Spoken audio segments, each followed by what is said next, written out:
On the 605th day of the war in Ukraine, the fighting was concentrated in these areas. After a series of failed assaults near the Field of Death northeast of Stepove, today the Russian forces launched another powerful attack, this time towards the stronghold of Terrikon.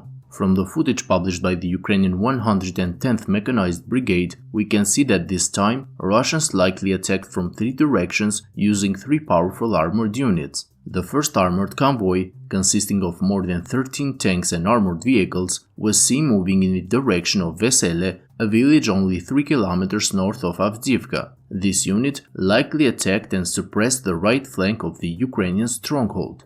A second armored convoy, roughly of the same size, was seen moving towards Terrikon from the north and attacking head-on through the road that goes between Krasnohorivka and the Ukrainian stronghold. And finally, a third armored unit was detected moving in the areas west of Krasnohorivka, and based on geolocations, it was likely heading south to attack the left flank of the Ukrainian positions.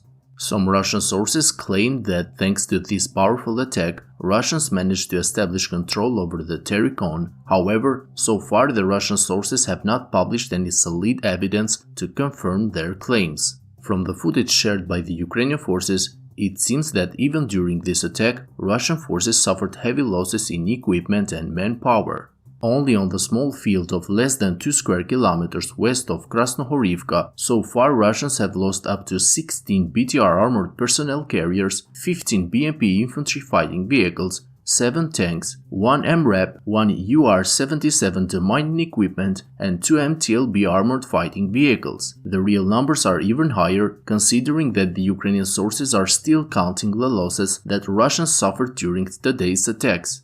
According to Ukrainian sources, despite the massive attacks that Russian forces launched in the last 48 hours, Ukrainian forces still maintain full control over the railway near Stepove, while clashes are still ongoing near Terrikon, with the stronghold being considered a grey zone. In the southern part of the front line, Ukrainian forces went on the counterattack and regained control over some positions south of Tonenke and near Pervomaiske. Ukrainian tanks dislodged the Russian forces from the tree lines near Tonenke, and at the same time the 59th Motorized Brigade of the Armed Forces of Ukraine is actively counterattacking southeast of Pervomaiske and even managed to advance several hundred meters, putting more pressure on the Russian flank. In Kherson front, Ukrainian forces continue their operations across the Dnipro river. During the last 24 hours, Ukrainians managed to establish more control on the eastern bank of the river near the village of Krinky. Russian sources Rybar and Warganzo said that taking advantage of the bad weather and artillery coverage, Ukrainians sent more forces across the river, further solidifying and expanding their area of control inside the village of Krinky. Rybar informed that in addition to the buildings inside the settlement, Ukrainian forces are now entrenched in the forest south of the village, indicating that Ukrainians have managed to advance almost 1 kilometer in this direction. As reported by Ukrainian sources, but also as confirmed by the Russian source Warganzo, thanks to the support of the artillery fire, Ukrainian forces managed to stop a Russian counterattack near their positions in Krinky.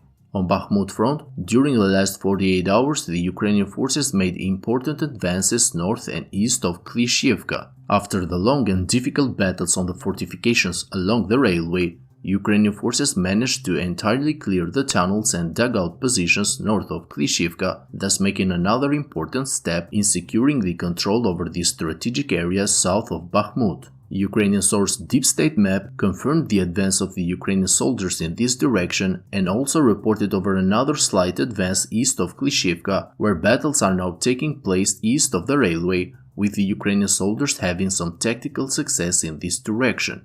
Ukrainian forces stopped another wave of Russian counterattacks east of Andriivka, and at the same time they are putting more pressure on the Russian positions near Kurdyumivka.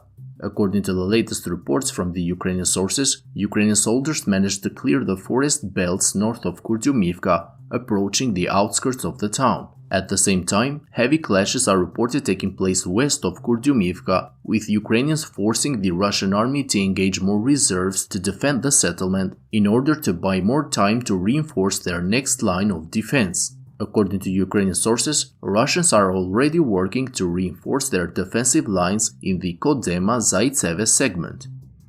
Friends, if you like my daily updates, I kindly ask you to hit the like and subscribe buttons, as this will greatly help the channel to reach a wider audience. That's all for today's update. Thank you to my Patreon supporters and have a great day.